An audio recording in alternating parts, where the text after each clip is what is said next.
Crédit Agricole. Toute une banque pour vous.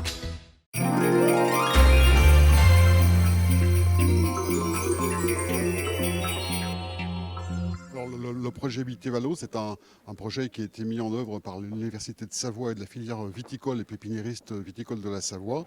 C'est pour traiter le problème des déchets viticoles, c'est notamment les bois de taille. Et sur les pépinières, c'est les résidus aussi de coupe de bois qui produisent énormément de déchets, de l'ordre de 28 000 m3. Donc effectivement, on avait une problématique de brûlage qui produit des effets de serre notables dans nos vallées.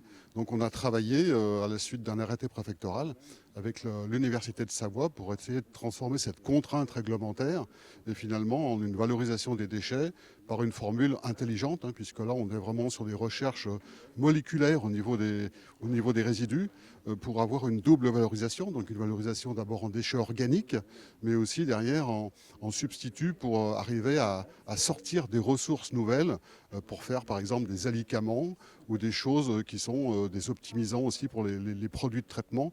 Donc des recherches qui sont très scientifiques et qui nous permettent maintenant d'avoir transformé ce déchet en produit qu'on valorise et qui porte un réel intérêt donc à la chimie biologique. Alors les vins de Savoie, nous on aborde cette problématique sur l'aspect de l'image. Nous sommes dans des vallées alpines et c'est vrai que le brûlage des bois produit un effet fumé qu'on retrouve dans ces vallées et qui naturellement désigne les filières agricoles comme pollueurs. Donc évidemment, là-dessus, quand on produit du vin, puisque nous sommes des vignerons, notre métier c'est produire du vin, des vins de qualité, derrière on doit être très attentif à l'image qui est générée donc, par la partie viticole.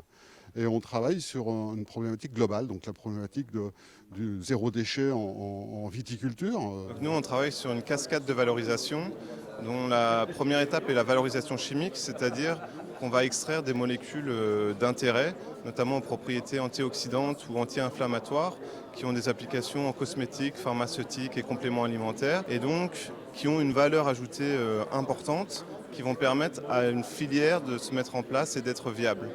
Ensuite, on récupère un résidu d'extraction qu'on va pouvoir valoriser en matériaux composites notamment, ou alors en compost, ou encore en bois énergie. Alors au niveau de la qualité de l'air en Savoie, on a des épisodes de pollution aux particules fines en hiver et on essaye de travailler sur toutes les sources d'émissions.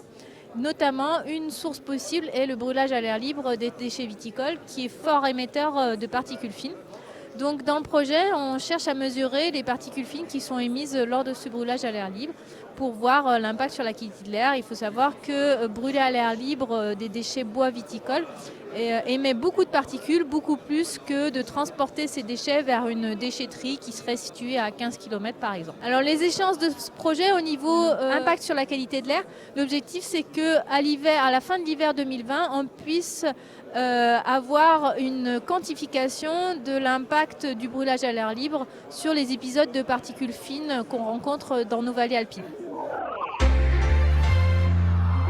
C'était votre reportage Savoie News avec le Crédit Agricole des Savoies.